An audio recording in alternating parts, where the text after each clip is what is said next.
dishes. Craven? Sounds like someone washing the dishes. Craven? Sounds like someone washing the dishes.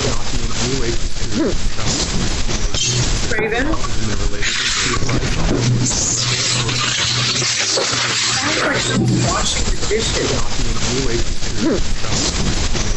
Craven?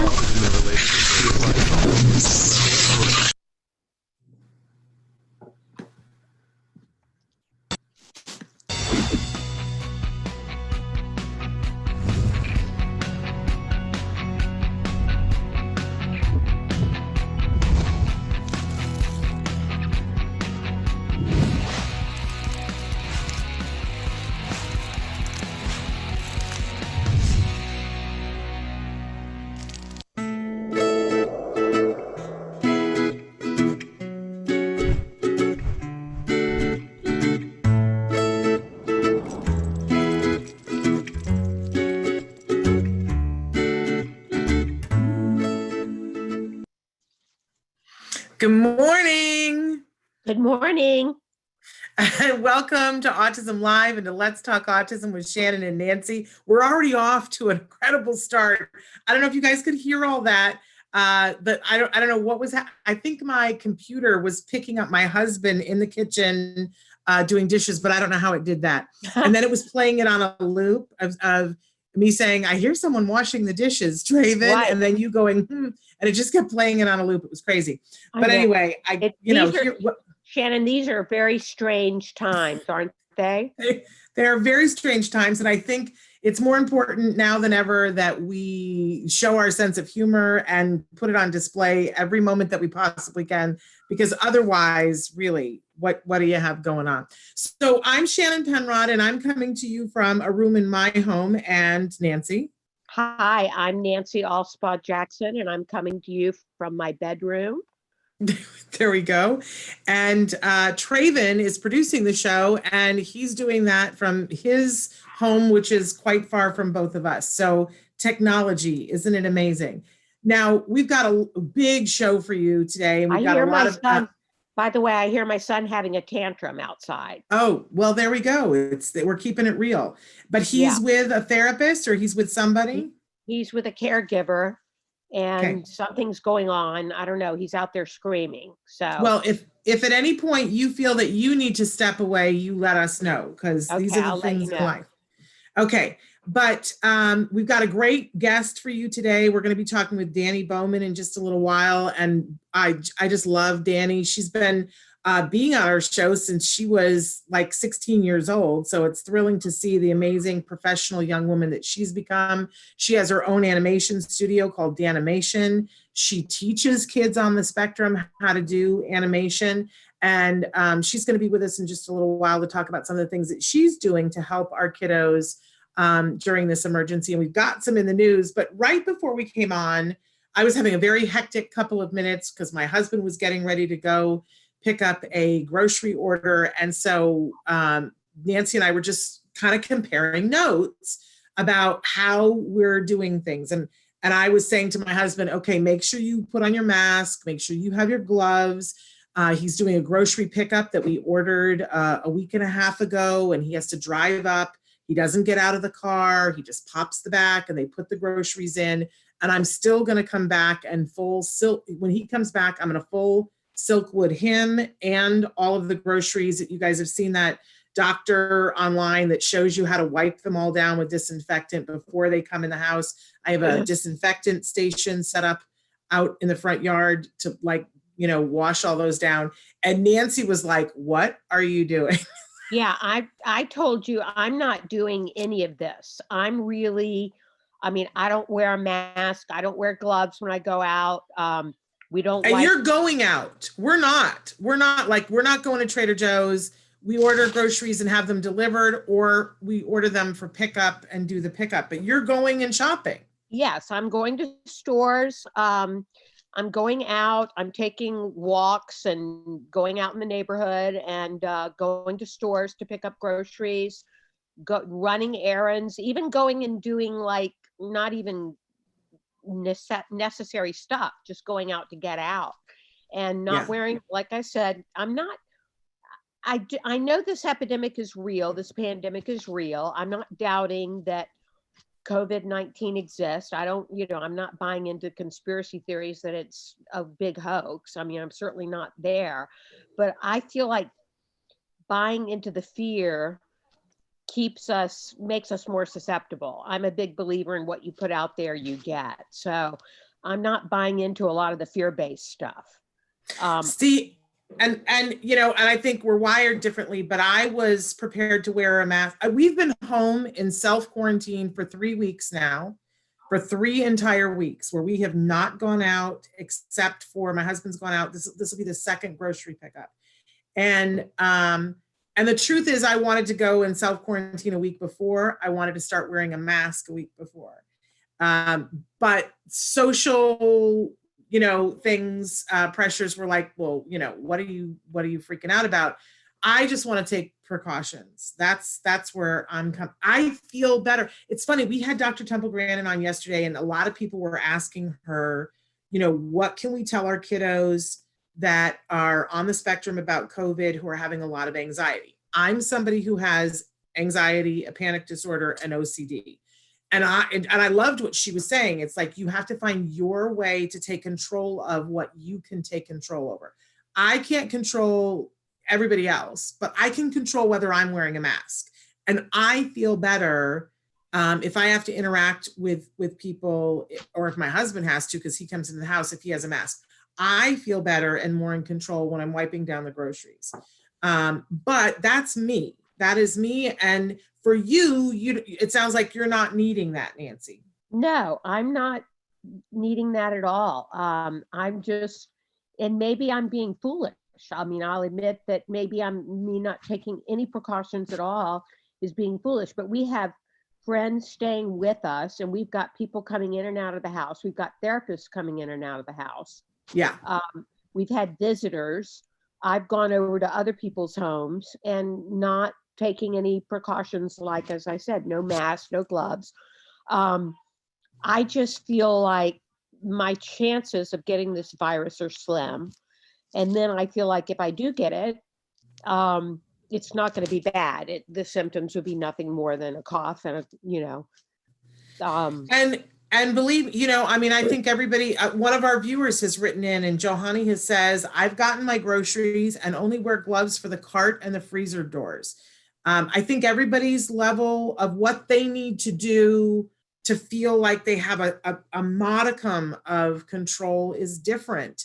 And I would never say to you, I think you're doing it wrong, Nancy, because I don't know. I don't think anybody knows. But I definitely feel like there have been a lot of friends that I've had that have said that they think that I'm going over the top, and I have no apologies for them. It makes me feel better. I feel more in control. I think that there is a need to be in control of what you can be in control of. And I'm seeing that a lot with Wyatt, my son, in some of his behaviors. He is very panicked about not having his activities and not having school. We're seeing an increase in tantrums. As I said, he was just having a tantrum. It sounds like things are starting to quiet down out there, and he's drawing and starting to calm down. But we've had a real spike in tantrums and even aggressive behavior with him scratching and doing things like that. So I think that's really the reality for a lot of people. I do. And in fact, some of our news stories are about that. But I want to say good morning to Christina, who's written into us, and she said, morning, Shannon, Nancy, and Traven. We appreciate you saying good morning to us, and especially including Traven, because Traven doesn't get enough love for what Traven does. Traven has worked minor miracles in keeping us on the air. So, but I do think, I just thought it was interesting to hear, we live in the same city. We live in vastly different neighborhoods. Yes. And I live quite close to a hospital. And I live quite close to a very heavy, densely populated area that is, unfortunately, has a lot of homeless population. And so, but it doesn't matter. On the inside, we all have different things. And for me, I definitely need a little bit more control because I start to freak out. But should we jump to news? Yes. And I don't know, I would love to hear from you guys about, like, I loved hearing from Johanny that she says she's going to get the groceries, but she's wearing the gloves for the cart. What are all of you guys doing? What's your level of comfort? And let's go from there, because I think it's all what people need to do what they need to do. So there were two different stories that I kind of wanted to compare notes. One was in Spectrum News, and the other one was an article in Changing America. Both seemingly about the same sort of things. The one in Spectrum News, it's the title of it is "Flattening the Curve May Pose Tough Challenges for Autistic People." And the other one, the title is "For Those with Autism and Invisible Disabilities, the Social Isolation of the Coronavirus Pandemic is Nothing New." So I thought they were going to be very similar, but they ended up being kind of dissimilar. But Nancy, this flattening the curve thing, this kind of goes hand in hand with what we were just talking about. This is kind of tough. And I know Jem and Wyatt are vastly different too, but you were already saying some of the difficulties with having Wyatt lose some of his access to the things that were helping him, right? Right. This has been just an enormously challenging time here for him. And one of the things in the article about flattening the curve that an expert said is the pandemic isn't a gradual change that they could have been prepared for. Yeah. And I think that's the key thing. This is an abrupt change. Yeah. And for kids that really like routine, like my son, it's enormously distressing. And I think they feel completely out of control. Yeah. It goes on to talk about the fact that there can be negative consequences if they don't have access to the things that were supporting them, and that a lot of ABA providers are trying to meet their clients wherever they can. And I mean literally and figuratively. That in the article, they talk about one clinician who went and met their client in a parking lot to be able to provide some support instead of coming to the being in the clinic. They met in the parking lot because the client refused to enter the building for fear of contracting the virus. And now a lot of ABA providers have closed their centers. That's something certainly that the Center for Autism and Related Disorders has done. Some are still sending therapists to the home when the parent wants that, like in your case, Nancy, right. and when the team still feels comfortable doing it. Sometimes that is something that cannot be done. In fact, a lot of the times that's something that cannot be done, and more people are doing that telehealth. Now, Nancy, last week on the air, we talked about the telehealth, and you said you've been having it all in person, face to face, but we gave you a homework assignment. I don't know if you were able to schedule it because it's, mayhem, but did you try any telehealth this week to come back and report to us? Yes, we have a monthly clinic for Wyatt with his supervisor, and we did that yesterday through online. So it worked. And how was that? It worked pretty well. I mean, it was basically his supervisor giving us pointers on what to do during this time, because as I said, we've seen a real spike in challenging behaviors, and working with her on those things. So we had an 1.5-hour meeting. So it was the full meeting, and it worked really well. Wonderful. Well, and I since then we've had a bunch of people write in, and actually ended up, we were talking about it yesterday with Temple Grant, and a bunch of people have written in and said, I didn't think this was going to work. I wasn't sure that I could do it. I didn't think that my kid could do it, and that actually they're kind of jamming on it, and that kids are.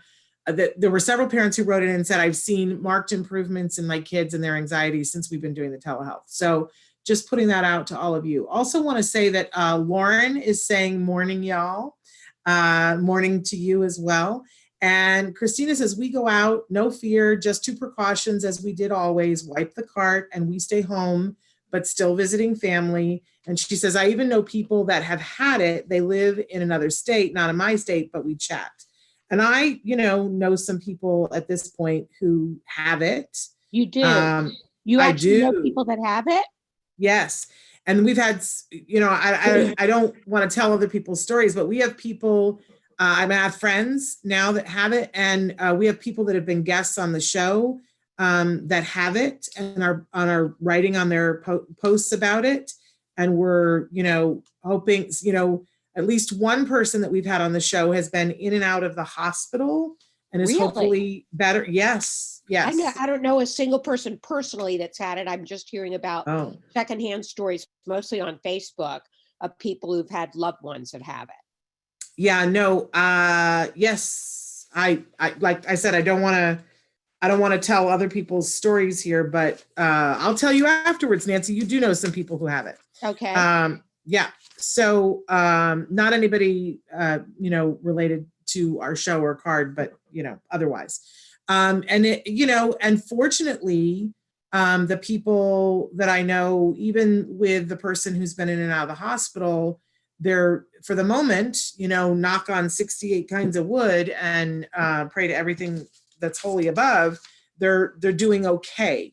But there seems to be several different scenarios with this particular disease that some people, it's just a little bit more than the flu, and other people, obviously there's more than 1,000 people a day dying. So in any case, this is rough, right? But we're getting through it as best as we can. Okay, and as we individually need to, because I think it's very different state to state. I have friends in different states, and I was talking to a friend in Atlanta last week, and I said, "How are things there?" And she was like, "Oh, it's like everybody's going. You people in New York and LA are crazy."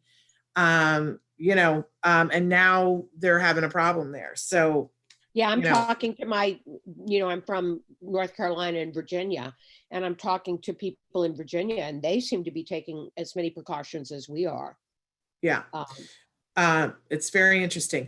Now, yesterday was World Autism Awareness Day, a day that is set aside by the UN as a day to, it's a call to nations to take action, really. And normally there is a statement from the UN, and I normally read it on World Autism Awareness Day, but we had Dr.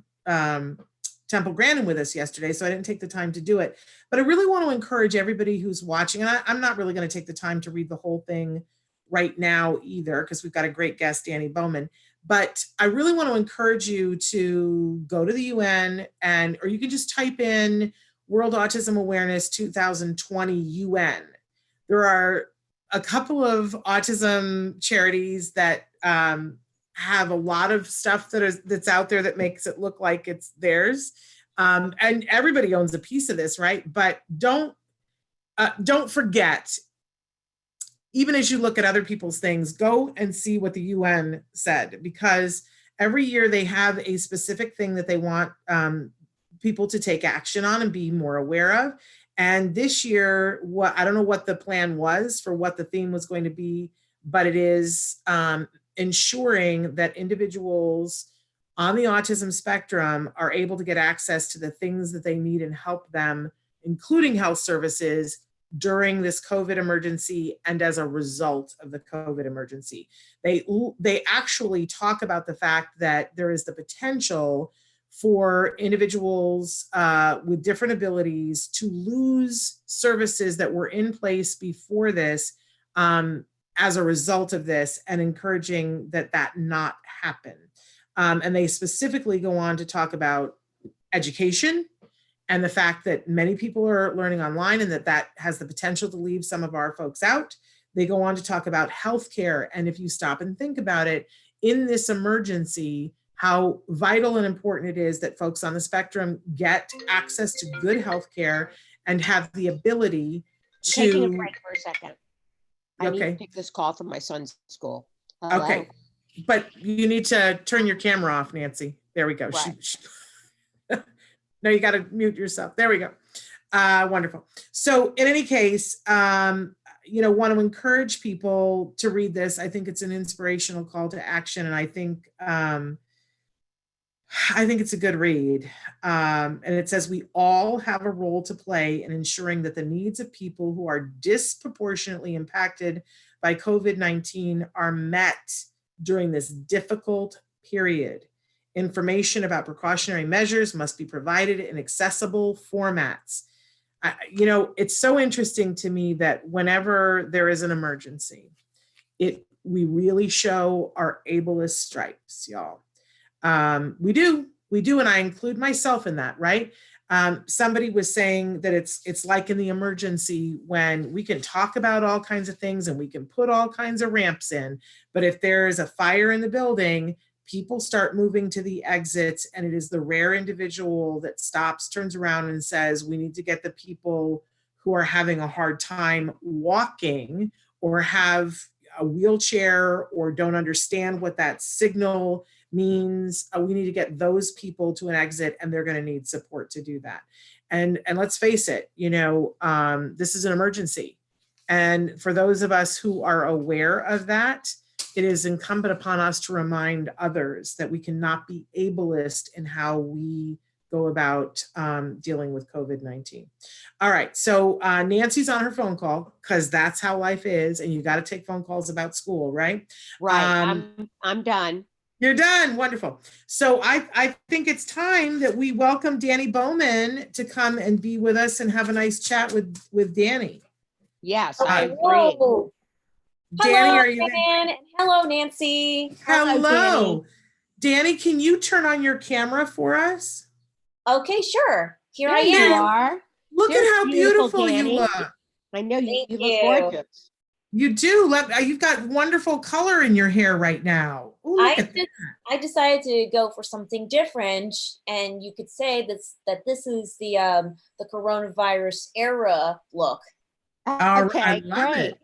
It's absolutely fabulous. So Dani, for people who've never watched the show and seen you on the show before, tell them a little bit about you and what you do. So for me, I am the founder and chief creative officer of Danimation Entertainment, an animation company that I started when I was 14 years old. And I'm also happen to be on the autism spectrum. And I am a BFA, I am an alumni from Woodbury University in 2018 with an undergrad with a BFA in animation. And now I am right now in my last semester going for my master's in global strategy and leadership. Wonderful. Well, that's impressive, Dani. You have such an impressive resume. Thank you. MBA in global strategy and leadership. And I will sooner or later, I'm also going to strive for my PhD. You are. Congratulations. That's great news. It's amazing and so talented. And I know that you have been very proactive in this COVID emergency. I've been so impressed, Dani, with the things that you've been doing.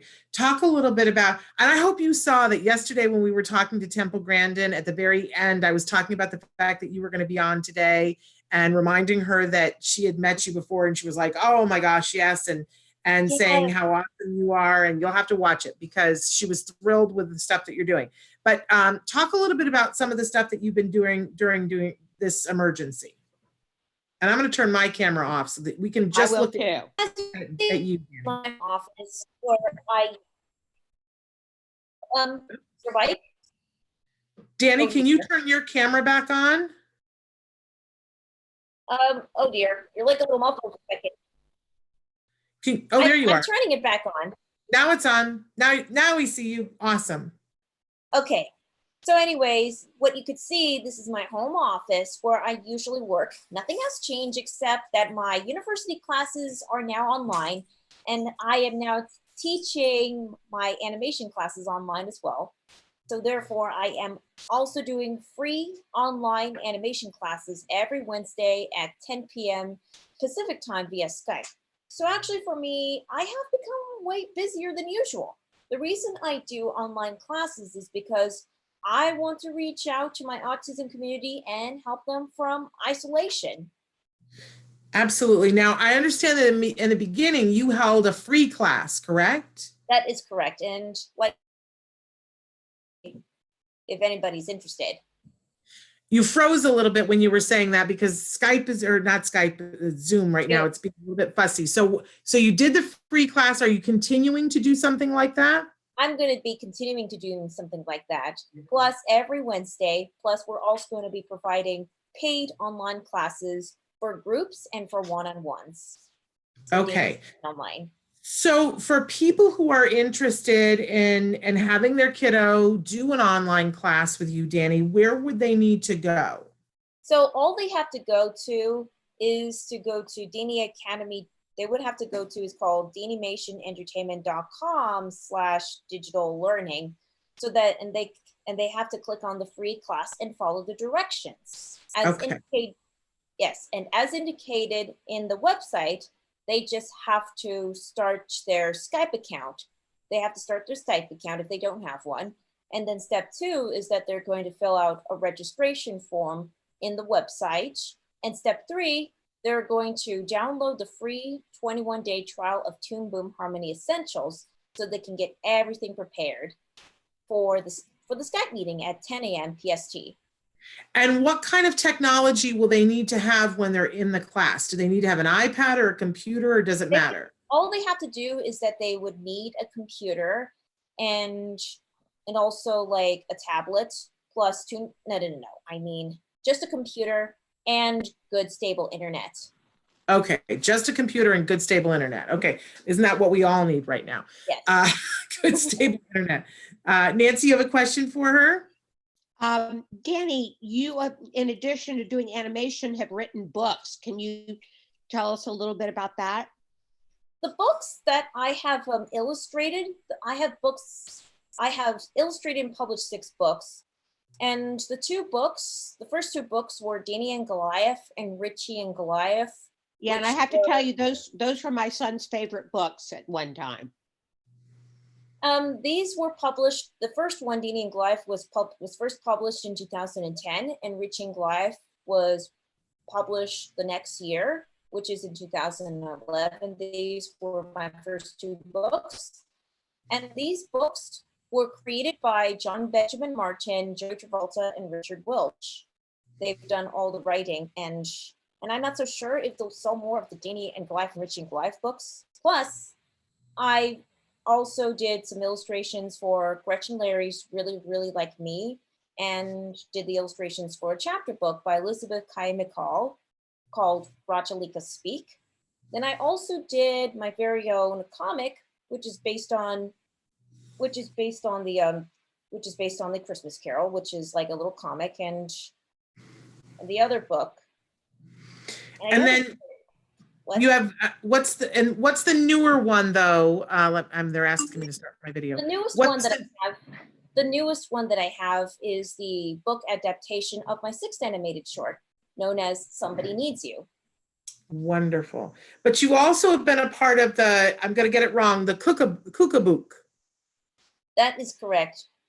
I remember that we've discussed about it in the last Autism Live, and we had Kevin Howard and Dr. Sylvia Deal on our Autism Live last time. Yes. And so there's a wonderful interview, you guys, with those wonderful experts and Dani talking about, am I saying it right? Kookabook? That's correct. Kookabook.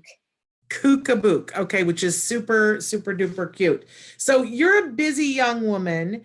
And, I was saying, I think the first time we had you on the show, Dani, was when you were like 16. So it's amazing to have watched you grow up to now be somebody that's about to have your master's degree and then is going to go for a PhD. It's just absolutely amazing. But look at you. You're like, while she's being interviewed, I saw you just say hello to somebody on the chat.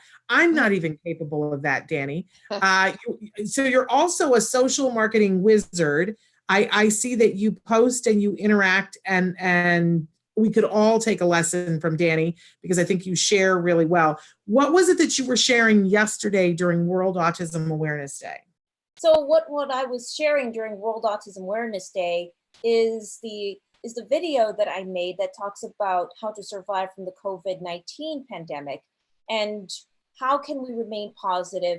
How how people on the autism spectrum like me can remain positive and do something.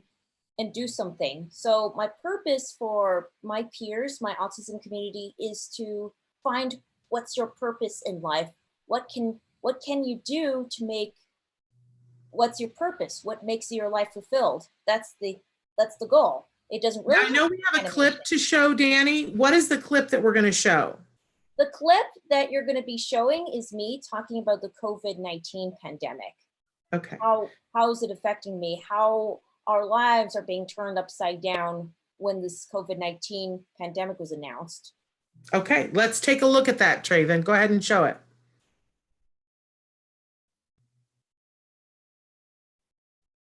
It's coming. I know it is. Tell me if we have an issue, Traven. He's working on it. There it is.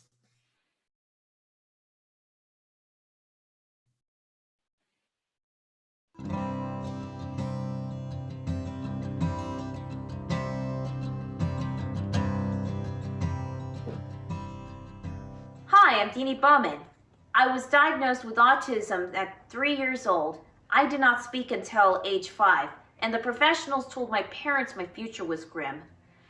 Now, I am 25 years old. I received my Bachelor's of Fine Arts in Animation in 2018. I have always loved animation, and my family used my love of animation to reach me and help me focus on my life and career. This May, I will receive my Master's in Business Administration with a focus on global strategy and leadership because I want to learn how to manage and lead my company that I started 11 years ago with the help of my family. I am the founder and Chief Creative Officer of Danimation Entertainment, which focuses on entertaining and educating the world with content created by people with autism. I am also the proud U.S. Overseas Ambassador for Anna Kennedy Online. Every April 2nd for Autism Awareness Day, I talk about how we on the autism spectrum can learn to be the best we can. However, because of what's going on in the world today with the coronavirus COVID-19, this time I thought I would address my peers on how am I dealing with this pandemic, how it is affecting me, and my research about it, because personally, when I don't understand something is when I am most afraid of it. But if I do my research and get to know everything about it, then it doesn't seem so scary anymore. For me, personally, it's been strange that all of my social norms have been turned upside down because of this pandemic. It is a major adjustment for all of us, all of our lives. As people with autism, we have been told to make friends, to be social, be friendly, shake hands, look people in the eye, and so many things. But now suddenly, we have to do the opposite. Now we are not supposed to be social in person, and if we see someone, we have to stay at least 6 feet away from each other and isolate ourselves whenever we can. Although this is temporary, it is really strange for all of us with autism to try and readjust. But we can do this! Also, all of my events are postponed or canceled. Heaven knows for how long. And I am really concerned about my family, especially my grandmother. But I am doing my best to stay virus-free for them. So many things have changed for me. Like I am now taking my final MBA semester of university classes online, and I had to quickly learn how to teach free online introduction to animation classes every Wednesday to youth on the autism spectrum, mainly to stay connected and try and help my peers from being isolated. I also stay healthy by exercising as much as I can, by taking walks, doing some online aerobics, eating healthy, and staying in touch with my friends, because remember, we are very lucky that we are able to use technology to see our family and friends via the internet. According to my research on COVID-19, I found out that we have always had viruses from the beginning of time. A long time ago, before they were called viruses, they were called different names, like plagues, diseases, and so on and so forth.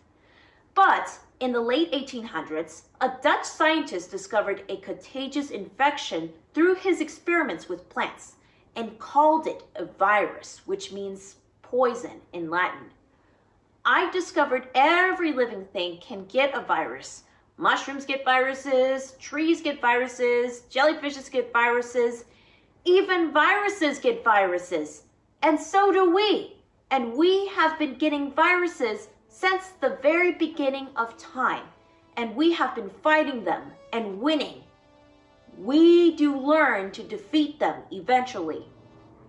Reason this virus seems so scary is because it's new to us and scientists haven't figured out a way to defeat it. But they are working on it and they will figure out a way just like they always have. Remember, viruses don't have legs or wings to get us. We just have to stay away from them until scientists find the cure. And the best way right now is to stay home. But if you have to leave your house, don't touch your face, wear gloves, wear protection masks if you can, which stops you from touching your face, and put on hand sanitizer or wash your hands immediately when you get home, just in case if you happen to pick up a virus on the way. So how can you get a virus? There's many ways when you leave home, by touching a doorknob or other surfaces that an infected person touched before you, or walking by someone that may sneeze or cough and you're not 6 feet away from them. So it's best to stay home. We should not rush to get back to our routine. We have to be brave and strong. I wish this could be quick, but it may not be. There's a lot of infected people with COVID-19 right now, and even more will get sick if we don't obey the rules by not staying home. We are in the war right now with this virus, and we are soldiers against this virus. Whether you are neurotypical, autistic, young, or old, we have a responsibility to stay strong and follow the rules. But remember, this will be over soon. My advice to my peers, I know that some of us don't like change, but try to find ways to stay busy while staying home and help out as much as you can. Get creative at home because I know we all have creative minds. We can do this. If I can do it, so can you.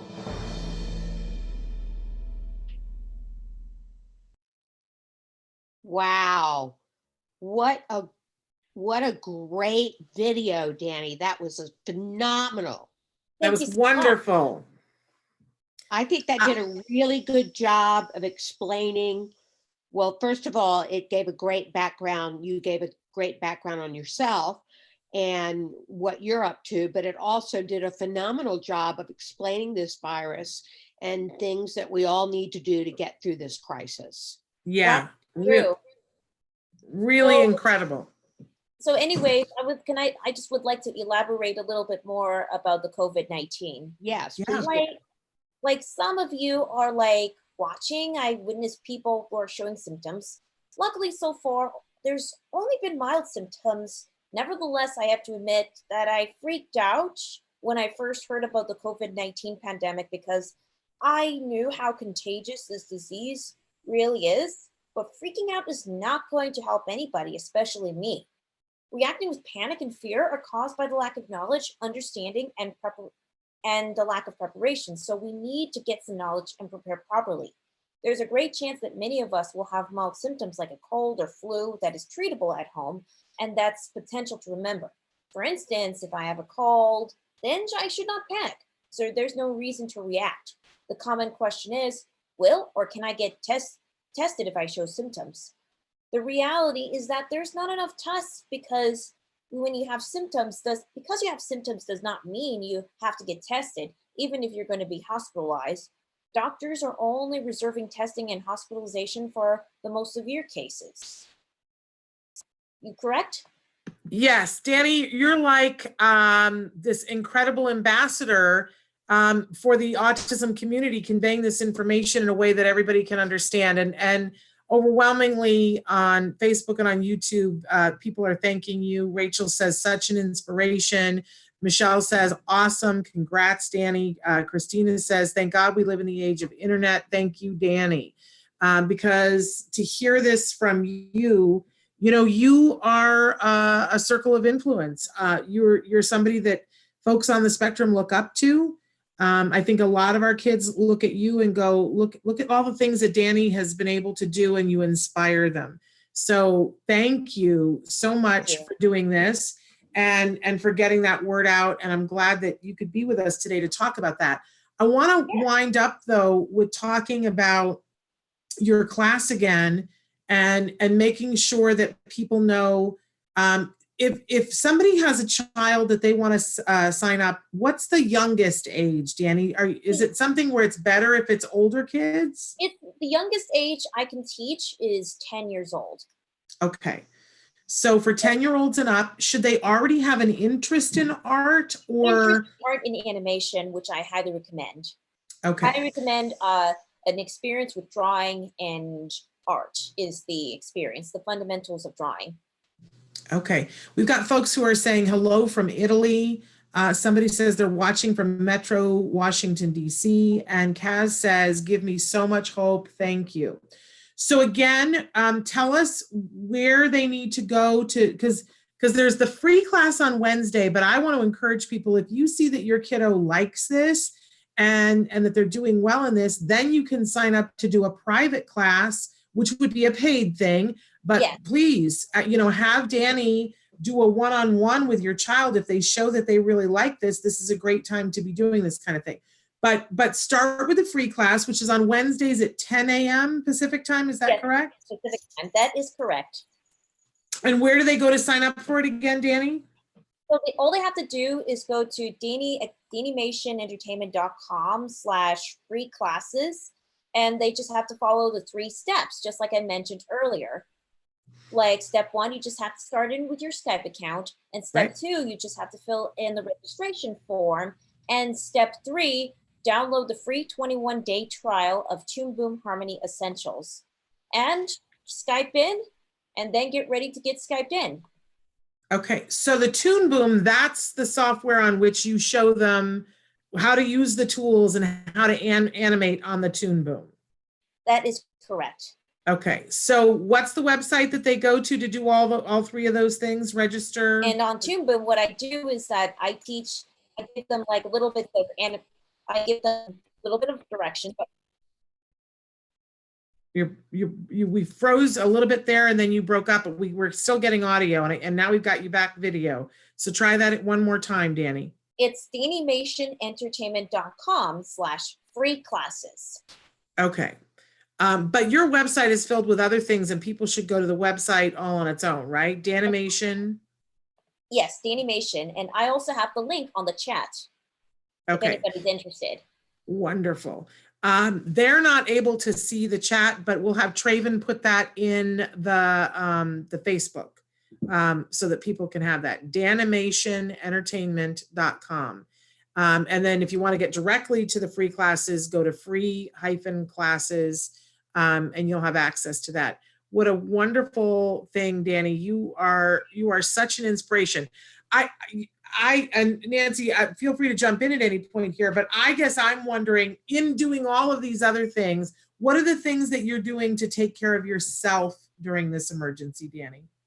Well, when there is an emergency, there is this I just want to give a shout out to the YouTube video, Got Mild Coronavirus Symptoms, Tips on What to Do by Risa Miyamoto.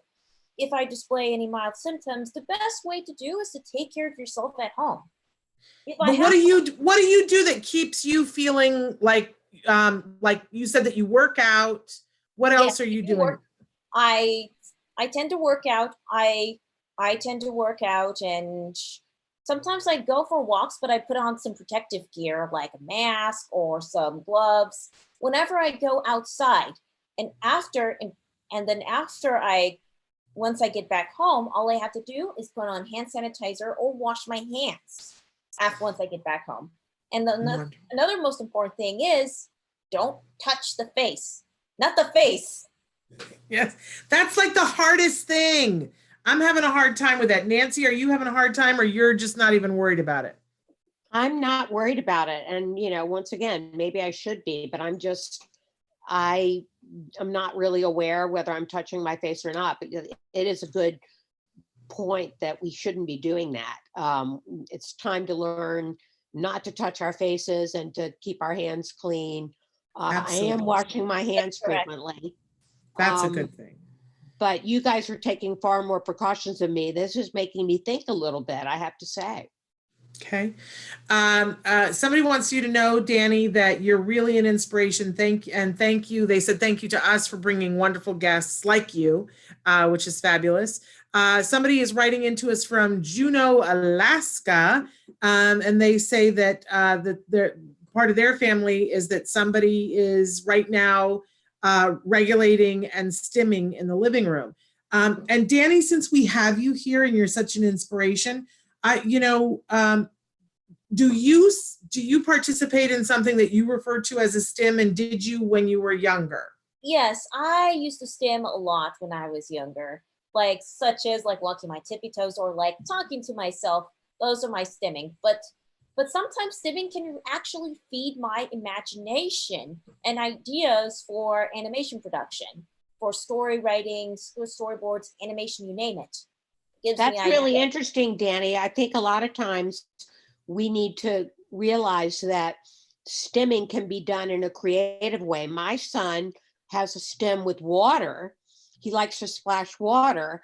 So he's become a pretty prolific painter, because what he does is he does his acrylics by, dabbing and then washing in the water between colors. So it gives creative outlets for stemming. So you're saying you had creative outlets for your stemming. Yeah, like talking to myself for example, gives me the idea of how the character would act upon the scene or what they sound like. Yeah. That's a fabulous, fabulous thing. And, Nancy, like maybe Wyatt, because he's lost a lot of the ability to go to a lot of the things that he was doing before. Maybe Wyatt is a fantastic artist, Dani. I don't know if you know this. Her son is a fantastic artist. Hey. Maybe now's the time for him to try animation. It could be, yeah. But anything is possible. All you have to do is find something that would just makes you happy. Just keep yourself busy. And he paints every day, Dani, like every single day. I saw the other day, Nancy was posting that he was outside painting their fence in the backyard, and it was gorgeous. Yeah, what we did was we took sidewalk chalk. He actually came up with this. He took sidewalk chalk, drew a sidewalk chalk, and then took a big paintbrush and put it in water and made effects with the sidewalk chalk. That's really It was gorgeous. It was gorgeous. So maybe animation would be the thing for him. Dani, how young were you when you realized and your family realized how brilliant of an artist you were? I realized how brilliant. Can you please elaborate the question again? How old were you when everybody realized that you were an artist? I was like 11 years old. I was more like 14. Wow. Five, actually. You got people. Well, you know what? The thing is that, other people in your family probably realized it at different times from when you realized it. But I loved that your family decided they saw the talent that was there and they decided to really help you and gave you the tools so that you could do all kinds of things. When was the first time that you did animation? When is the first time that I did animation? Yeah. So can you ask the question again? First time? Yeah, like when was the first, because you were drawing before, when was the first time you actually animated? The first time I animated ever since I could actually pick up a pencil. When I was little, I used to do stop motion. I used to take one picture I used to move my plush toys. I take one picture, then I move another one, then I take another picture, and so on and so forth. And how did you know to do that, Dani? How did you know? Did you learn? Who taught you? I don't know. When I was little, I did not realize I was doing something like stop motion. I was moving from one image to the other, and I would flip those images like a flip book, and I see it moves. I was fascinated by that. Wow. Dani, So who taught you animation? How did you progress with that? I'm actually fully self-taught ever since I've done the stop motion. I look at, when I watch movies, I look at what is animation, what's going from beginning to end. I was always fascinated, all ever since, self-taught over these years. And then when you went off to college at Woodbury, was that, I know that you're a great student and you must love being a student, but did you learn a lot of things that then added on to what you already knew? It did. High school and college really helped me out. When I went to high school, I took a lot of art classes inside and even outside of high school. I went to the first time I went to classes outside of high school was the Art Center College of Design, where I took the Saturday high school classes, and then the Armory, and then Woodbury University, where I met the famous Dory Littell Herrick, who taught me animation principles. And Wow. and I've also taken the LMU Summer Creative Workshop, where I used to work with team members. This is actually while I'm in high school. It's really all this animation skills is really fueled into my brain before I graduated high school. Then I went to Glendale and then Woodbury. Glendale College in Woodbury. When I remember from the first time you were on, though, it seemed like that Joey Travolta had been a big inspiration too. It's always been like a huge inspiration. And he always encouraged me to like teach animation classes ever since. I have taught animation classes like a couple of times in like Burbank to his students at his workshop. And then at age 16, I started to travel around the country teaching animation to youth on the autism spectrum at his film camps.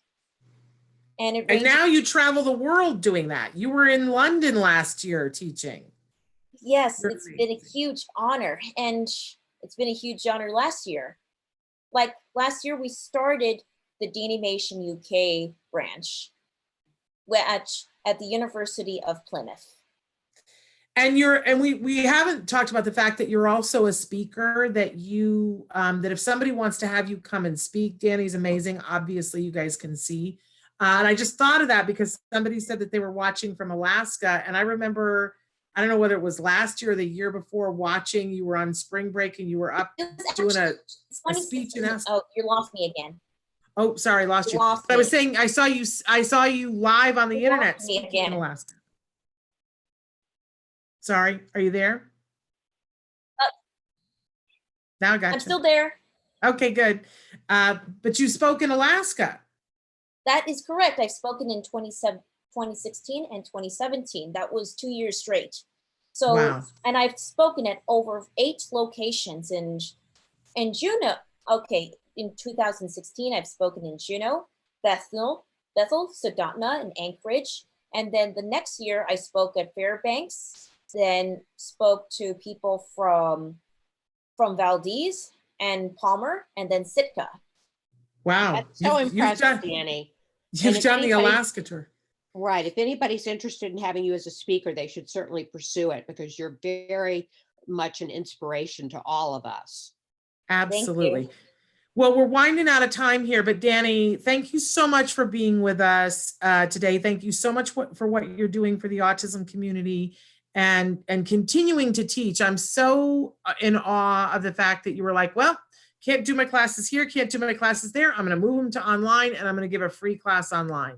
You are an amazing young woman. We want to remind people, go to danimationentertainment.com to find out more about Dani, to book her to be a speaker, to find out about the free classes, to find out about one-on-one classes that you can purchase to be able to have Dani work one-on-one with your child. I have seen some of the work that she helps for those individuals to be able to do. It's so inspirational. Dani, thank you so much for being with us. Thank you, Dani. My pleasure. And thank you so much for having me be on the show. No, we're always thrilled to have you here, Dani. Thank you, Dani. Such a pleasure. Okay. Bye-bye. Bye, everybody. Bye-bye. Nancy and I have to stay and just finish out the show and talk about a couple of things and talk about our week next week. Yeah, Shannon, you've had so much going on. Talk about an inspiration.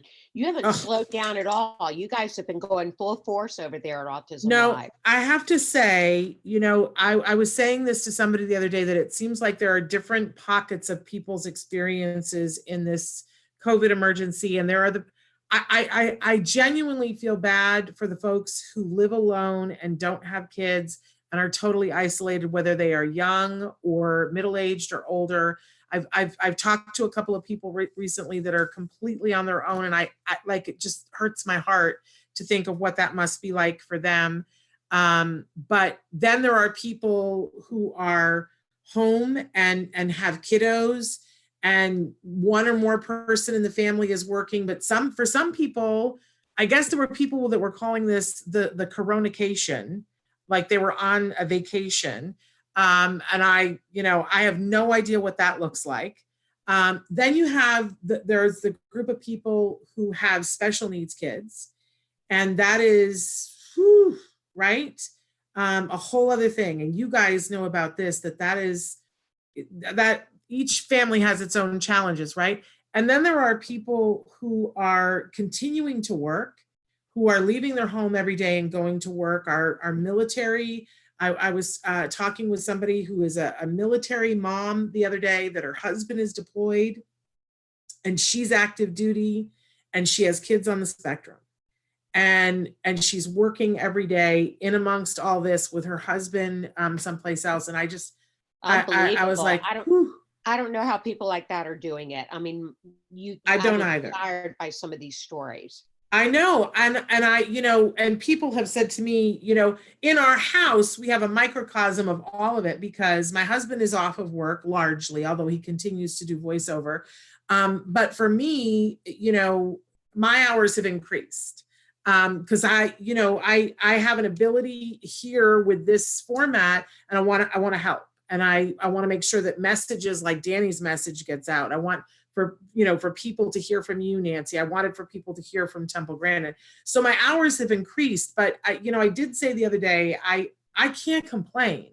I mean, I'm locked in a house with the two people I would most want to be locked in a house with, and I still get to do my job, which I love, and feel like I can at least be a messenger with something positive. So, knock on wood that everybody stays healthy. For me, I do have a kiddo, and I need to ride him a little bit like a pony to get some schoolwork done.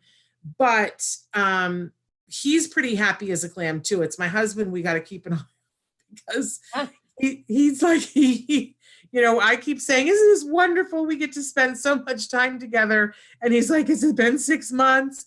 If he could just go to a movie, he would be thrilled.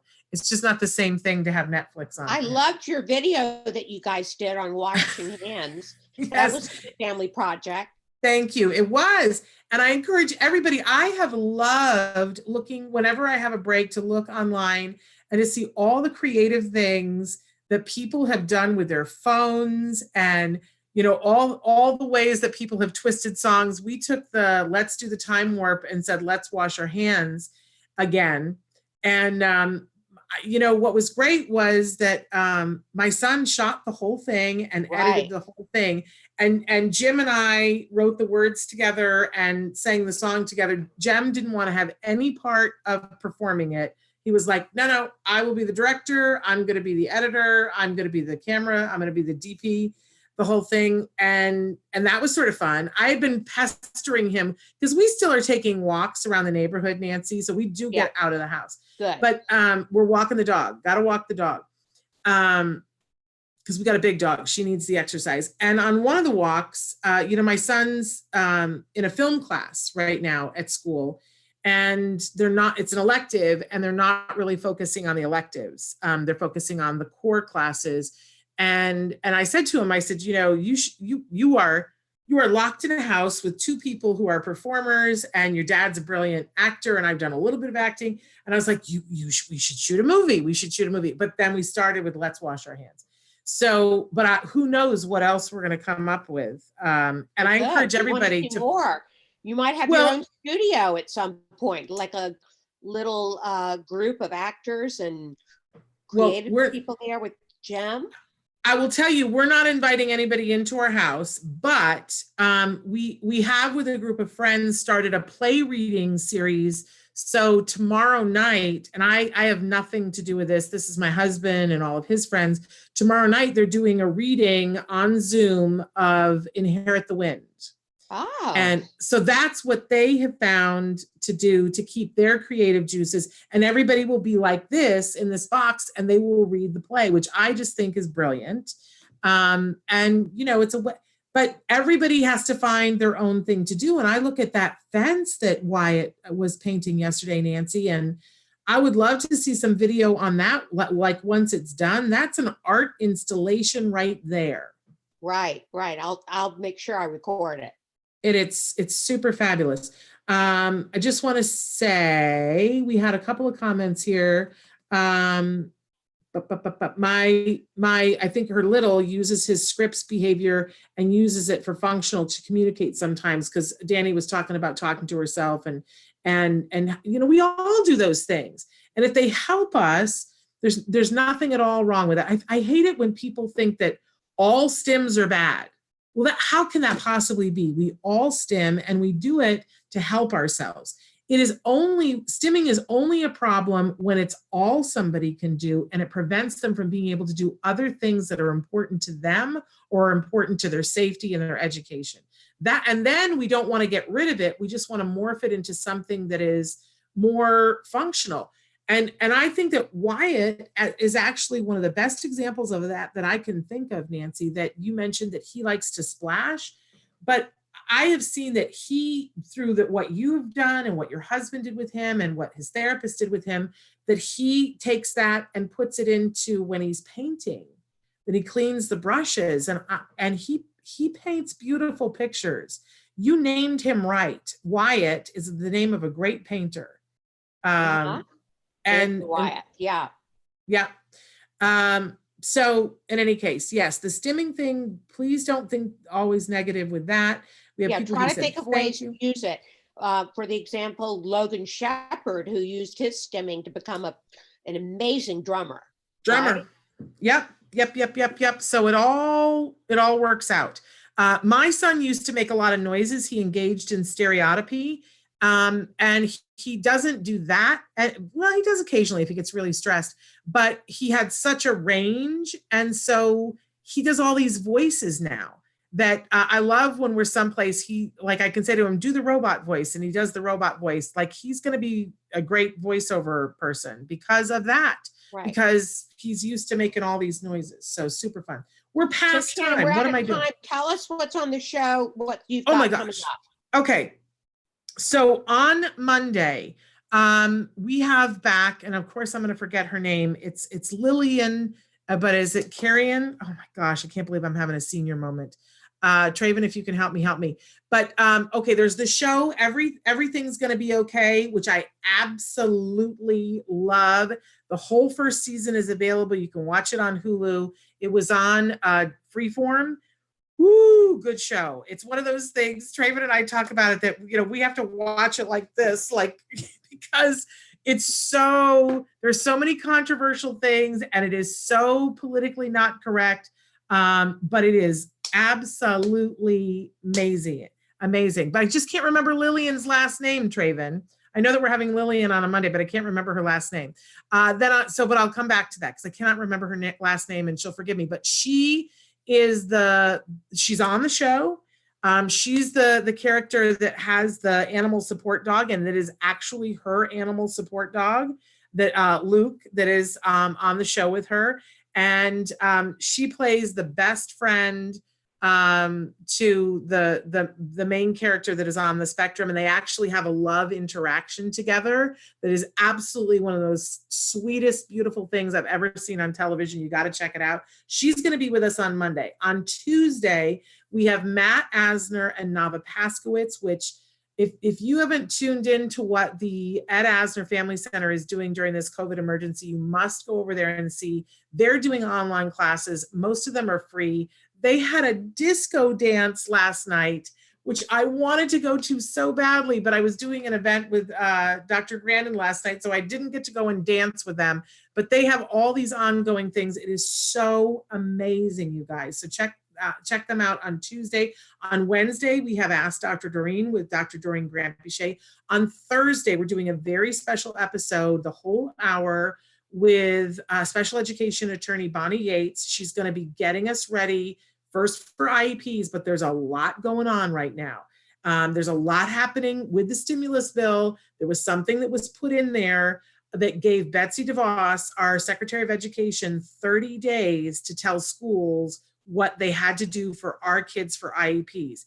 It's going to blow the roof off, you guys. I don't know what's going to happen. Bonnie's going to be here to talk with us and share with us what's happening with that. And then on Friday, we are back here. And I don't think I've even told you this, Nancy, but our whole hour, we're not even going to do in the news.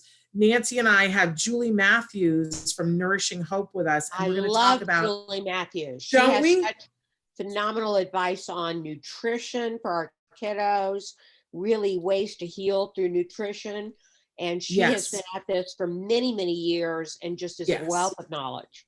Well, and she's got a big seminar that's coming up in another week, like a week and a half. I think it's the 18th of April. And that's just about nutrition and about this period in time, because it's so hard right now getting groceries, but we still need to be making the best possible food choices for our kiddos. And she is going to tell us the 3 things that we need to be doing right now to keep our kids healthy, and that we don't lose the work that we had dietary. And for some of you, it might be like the first time that you're hearing the dietary things that she's talking about, but she is amazing. We're going to do that whole hour with her next Friday. And it's Lillian Carrier. That's what I couldn't think what her last name was. Lillian Carrier from Everything's Going to Be Okay is going to be with us. And likely her support dog will be with us as well.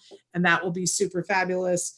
So I think it's a bang up week. We're really going to spend some time with people, and give them longer times for interviews, because we feel like that's in service of what they're doing and to help you guys. So it's not all this craziness, but really excited about every day next week and what we're going to be able to bring.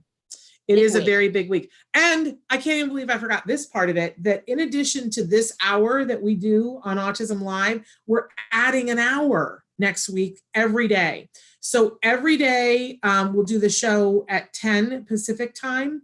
And then at 2 Pacific time, we're going to do an additional hour. That hour, because it's Card Spirit Week next week. And this is a week where we celebrate all the individuals who, there used to be a thing on the wall that said, we welcome you to a community of people who have decided that easy will no longer suffice. And that is what it means to be a card and to be what they call a cardian. And so we're going to be doing a special hour each day next week at 2:00 with Dr. Grant-Pichet, where we are going to highlight some of the heroes at CARD, some of the people like the therapists that are going in Nancy's house. Right. They're out there fearlessly working for our kids. My hat is off to them that in this time they're continuing their work. Yep. And there's so many terrific people at CARD that have really forged the trail in ABA therapy. And that are continuing to make a difference every single day with the families who need them, whether it's through that direct one-on-one in the home or through telehealth and creating new ways to do that telehealth. So every day next week, we're going to be celebrating them. I will give you a hint that as Card Spirit Week happens during the week that it is Dr. Grant-Pichet's birthday. It is her birthday a week from today.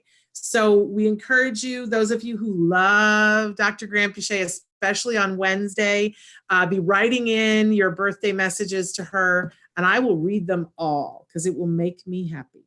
Because she really did an amazing thing in creating CARD. I know it helped our kiddo, and I know, Nancy, that they've been a huge help to you.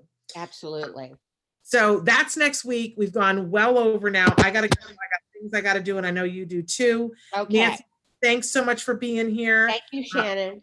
We thank our guest, Dani Bowman, and I'm going to be back here on Monday with Lillian from Everything's Going to Be Okay. I just want to encourage you, go watch it. You might have to watch like this because you'll be like, oh, I can't believe that just happened, right? you will make that face. But it is hilarious and wonderful and heartwarming. Oh my gosh, I love it so much. So we'll be here with Lily, and then until then, give your kiddos a hug from me and one for you too. Bye-bye for now. Bye-bye. Bye-bye.